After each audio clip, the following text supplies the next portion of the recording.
Over 9 decades, the country and Commonwealth have joined her in celebration. The world has changed beyond recognition. As leaders have come and gone, the Queen has remained a figure of national pride. Her 90th birthday isn't purely about her achievements as monarch, instead a very personal moment which will naturally have her family at its heart. The nation has celebrated the Queen's birthdays and jubilees many times before. She isn't a lady to like a fuss, something her youngest son, Prince Edward, and his wife Sophie, the Countess of Wessex, know all too well.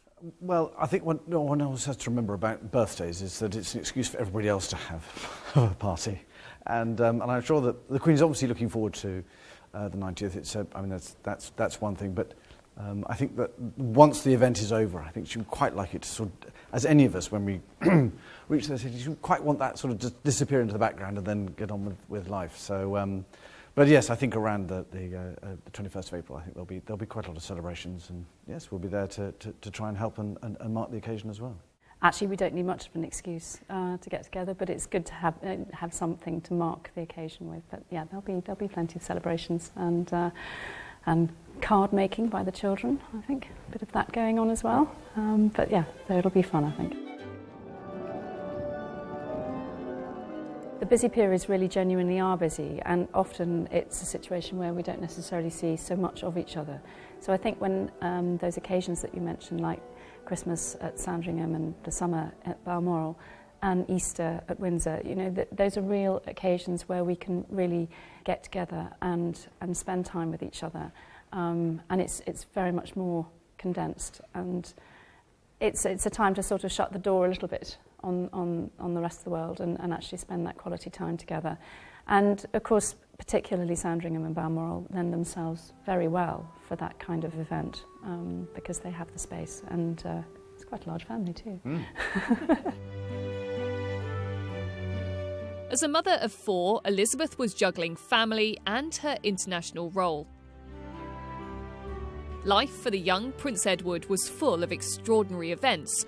Few children have the head of state doing the school run.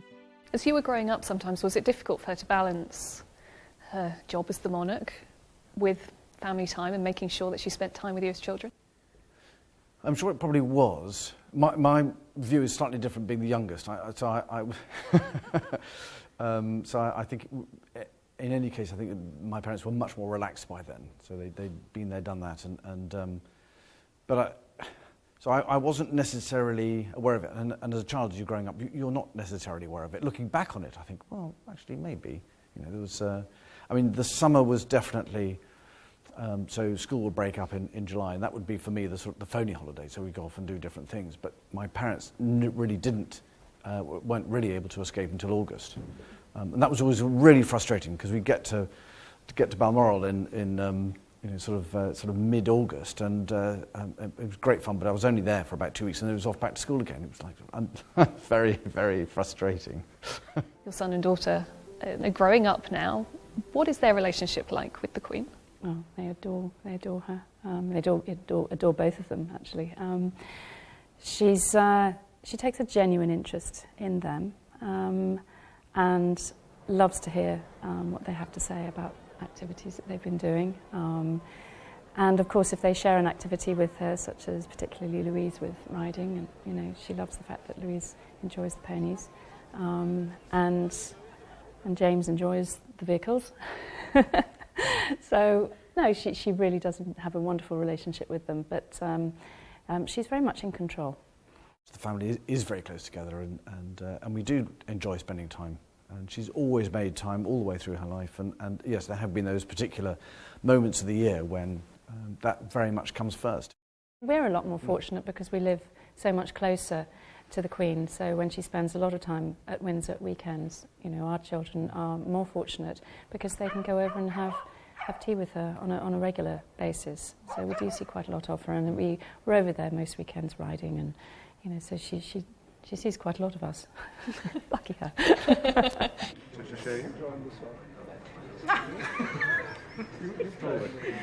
You were sitting facing. I could possibly have known that.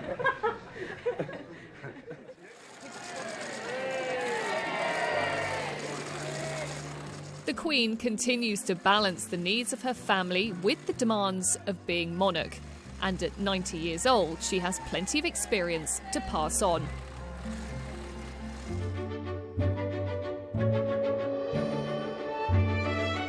Elizabeth had enjoyed a relatively carefree childhood until her father became king and she unexpectedly found herself heir to the throne. Service to her country would have been ingrained in her, but now she had to more fully embrace life in the public eye. It is who she is. It is what she is. It is within her and without her. She made a promise when she was very young, and it is something that she has remained true to all of her life and will continue to do so. When she was 21, Princess Elizabeth made her first public pledge of duty and service to her country and Commonwealth. I declare before you all that my whole life, whether it be long or short, shall be devoted to your service and to the service of our great imperial family to which we all belong. As Queen, technology became a vital way of connecting with her people. 25 years ago, my grandfather broadcast the first of these Christmas messages. Today is another landmark, because television has made it possible for many of you to see me in your homes on Christmas Day. I mean, as a little girl growing up, like every other little girl, I saw plenty of pictures and news footage of her carrying out her role, her duties. And of course, she was the Queen. She was always there. She was, this consistent person who every Christmas Day we saw on television delivering the speech. When, as a child, did it dawn on you what a significant part your mother had to play in national life? Do you remember as a child thinking, gosh, look at what my mother has achieved, look at what she does? That's a very interesting question, because it's very difficult sometimes to be able to work out what is a real memory and what is a referred memory. And I can't necessarily remember when that realisation was there. Because when you grow up in that family, in that environment, that's just what your parents do. Unless you become aware of what other children are doing, you don't tend to you just accept it. It's just part of life. It's there. It is your life, so you just accept it. It's been much more interesting watching our children growing up and watching our children, in a sense, trying to work out what that is and how that works. And probably not until 5 or 6, I think, is. Yes. I mean, Louise had no concept, really, that the Queen and her grandmother were one and the same person. I mean, she did in some ways, but the reality, what that truly meant, didn't dawn on her. And I actually asked my husband, did somebody sit you down and tell you? And of course, as he's just answered, it didn't really happen that way, because being the youngest, it was something that just evolved. And again, for James, it's just evolved. He's understood a lot more far earlier because his sister has told him. Whereas for Louise, I kind of assumed that it would just be this gradual dawning of realisation, and it really wasn't. So it wasn't until she was at school where other children were mentioning and saying, your grandmother's the Queen, and she'd come home and say, Mummy, they say that Mama is the Queen. And I said, yes. And she said, I don't understand what they mean. I remember vividly the awful realisation that we were going to have to walk through this corridor of people, because the cars, I couldn't even see the cars, it was around the corner. And my parents just set off and started talking. I thought, well, I can either walk down the middle like a complete lemon. I think my brother was there as well, so we said, well, okay, well, you go that side, I'll go the other side, and and that was it. There was absolutely no instruction whatsoever. And the probably only piece of advice I think I was given, don't treat it as a receiving line, so don't start shaking hands. Because once you've shaken one person, you are completely stuck. You have to shake everybody's hand. So you try to avoid that. And some people say it's rather odd. I said, look, I've had that one changed about 4 times. I mean, it's not the original hand I had. So I don't remember him giving me any instruction either, by the way. Becoming part of the royal firm comes with its own pressures. You're not just marrying into a family, this is an institution which is constantly in the public eye. You're expected to step up to the mark and represent your country. As a newcomer to the family, are you also given some advice? My first real walkabout again was in Canada when we went to the East Coast. And there were hundreds of people. And I remember I was wearing a particularly uncomfortable pair of shoes at the time, which kept on falling off. So I was actually slightly more concentrating on the issue of the shoes. But no, it is quite daunting. But then when you realise that actually people have genuinely turned up to say hello, and they want to say hello, and they're pleased to see you, it's very heartwarming, really. And actually to stand back and watch the sheer pleasure on people's faces as if they get to be able to say hello to the Queen is wonderful. And they, just a look or a nod or a smile and a hello, they're absolutely thrilled. Without a shadow of doubt, the one of the best entertainments is being in the car behind the Queen's car. That's all, absolutely, because that's when you see all the reactions, especially in places where they're not expecting to see the Queen. And so we it's open even the better. window just a little bit so we can hear what people are saying. Because they're probably all watching this, so it's not true really, but it's quite fun watching people's reactions. So if you're in a crowd, you need to be aware that you're all watching to see what the reaction is. The people in the cars behind have a great time.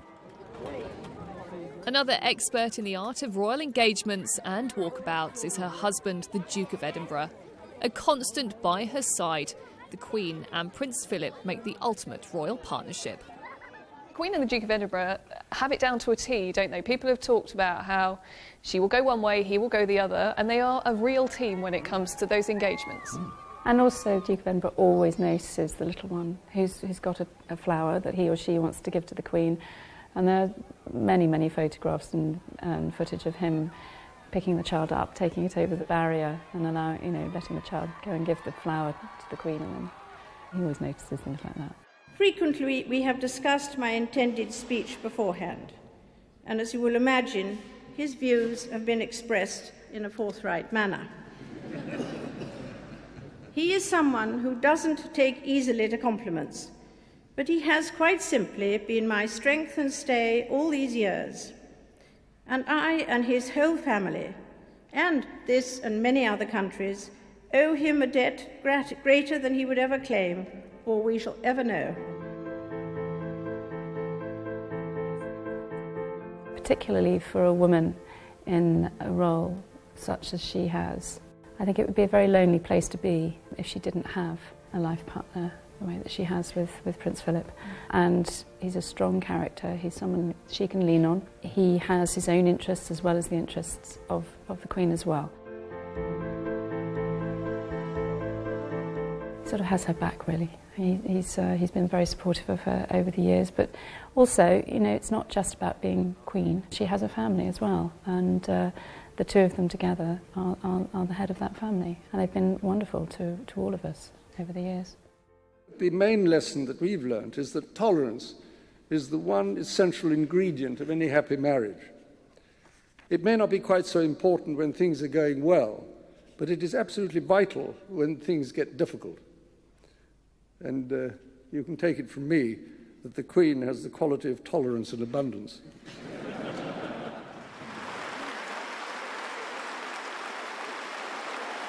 You share a number of different links, whether it's the NSPCC, also involvement with the WI as well. There was that fantastic engagement last year, the cake cutting. You were there for that. She's used to cutting a few cakes and cutting ribbons, but that one got in her way a bit. I got the better of her, actually. It's probably the only one that's ever got the better of her. Had to be a WI one, though, didn't it?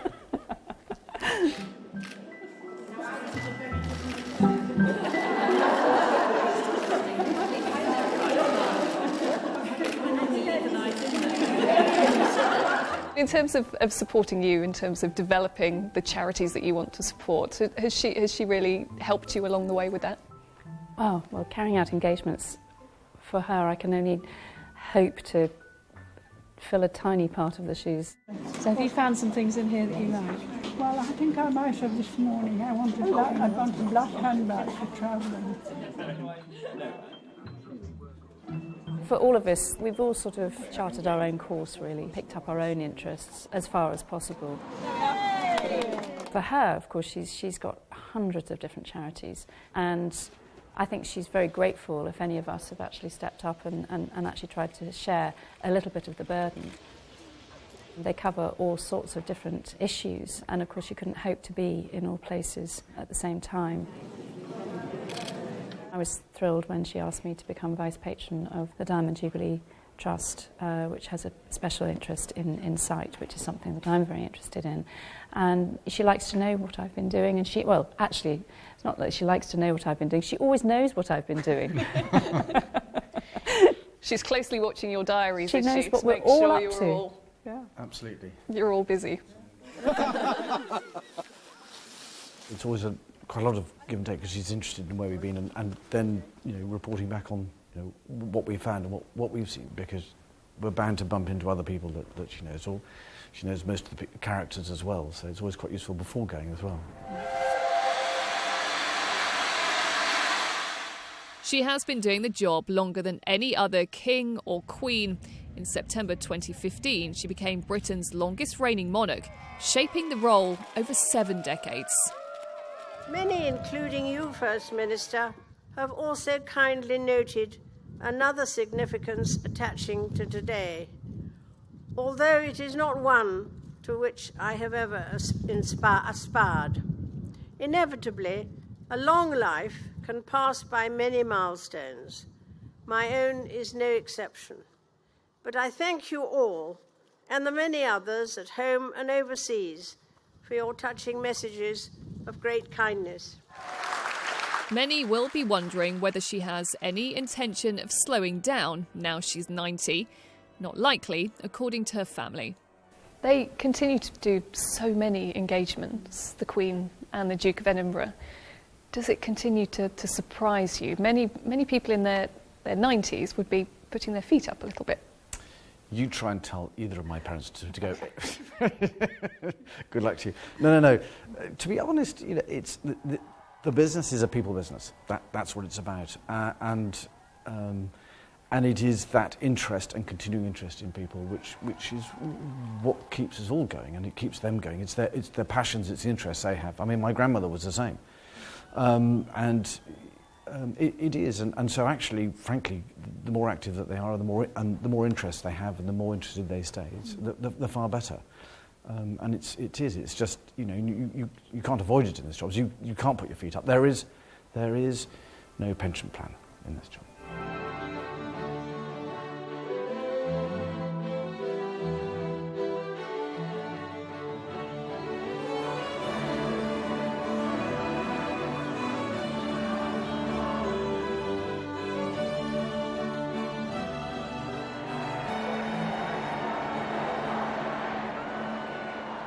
When you hear people shouting outside, "We want the Queen, we want the Queen," and that wonderful roar.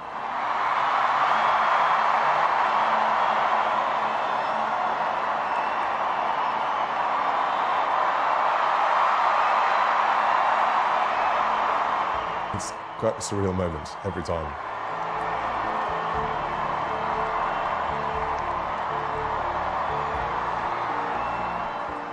And it must be even more surreal for everyone watching as well. It's become a very iconic moment, having the whole family on the balcony, and it's something that I never really appreciated growing up. And only now do you start to sort of see the pictures and the history and the sort of importance of it.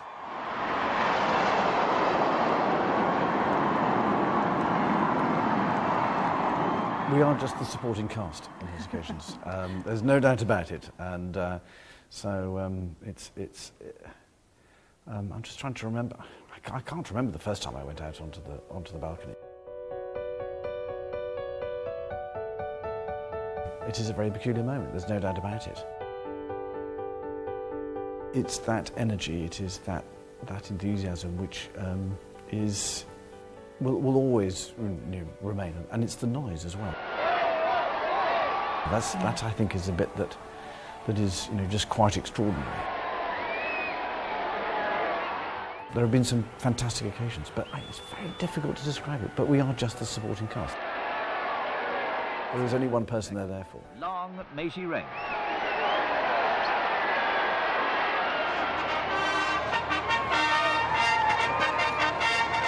From street parties to concerts, flypasts and the finest pageantry Britain can muster, the Queen has seen many milestones that have brought the country together. Her 90th birthday is seen as another real moment of national celebration for a woman who continues to be held in high regard across the globe, thanks to her unique form of quiet diplomacy. But with the Queen, they see her in a very different light.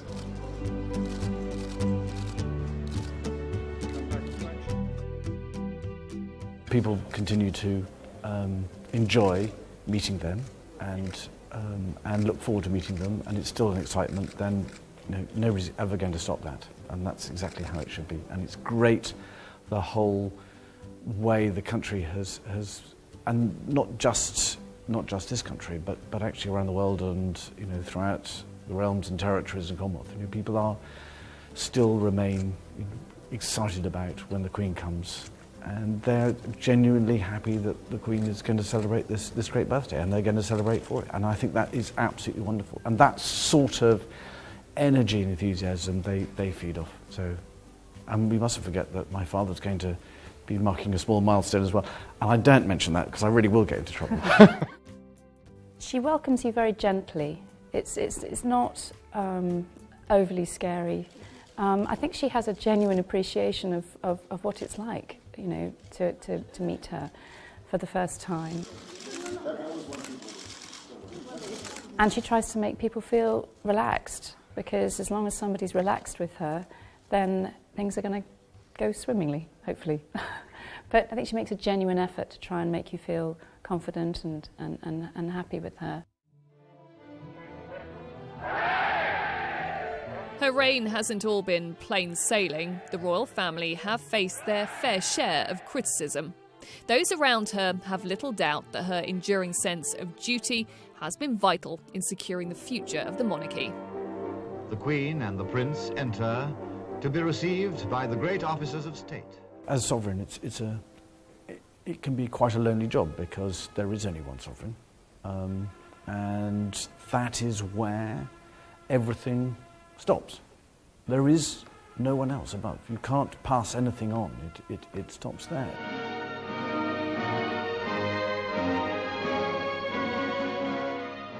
It is a lifetime duty.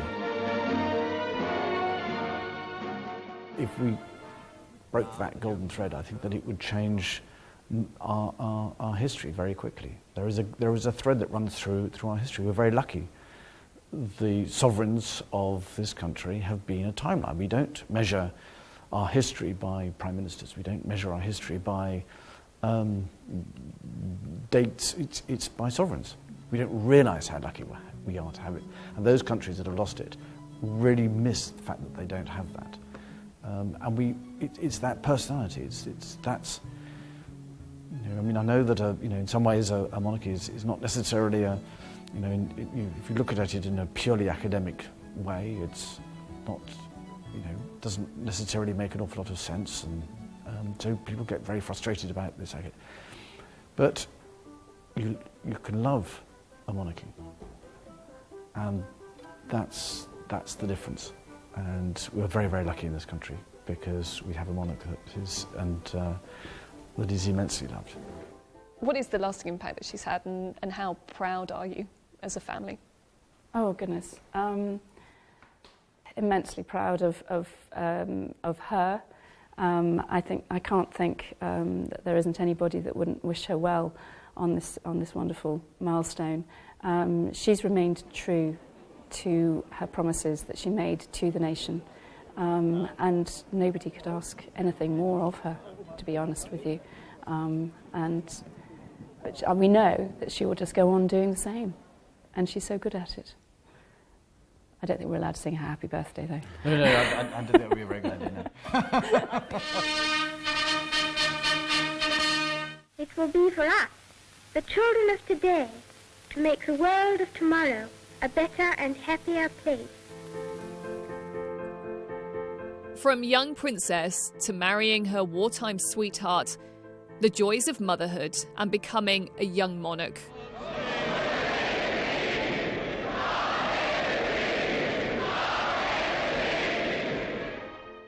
Over 90 years, the world has watched Queen Elizabeth's life unfold as she became one of the most recognised women in the world. She's lived through a time of extraordinary social change, there for the nation in good times and bad. Queen Elizabeth's family will again step up and support her as the world marks another milestone for this record-breaking monarch. The impact is immense, and because she has been this rock through all sorts of periods and times, and there is a genuine love for the style and manner in which she has conducted herself. That engenders a huge amount of love, but also respect. She's earned a massive amount of respect from everybody. And a birthday is always, it's a great moment for everybody else to be able to celebrate. The Queen may want to move on quite quickly after that, but there we go. But enjoy the moment and have a great, and we all wish her a very, very happy birthday and long may she continue.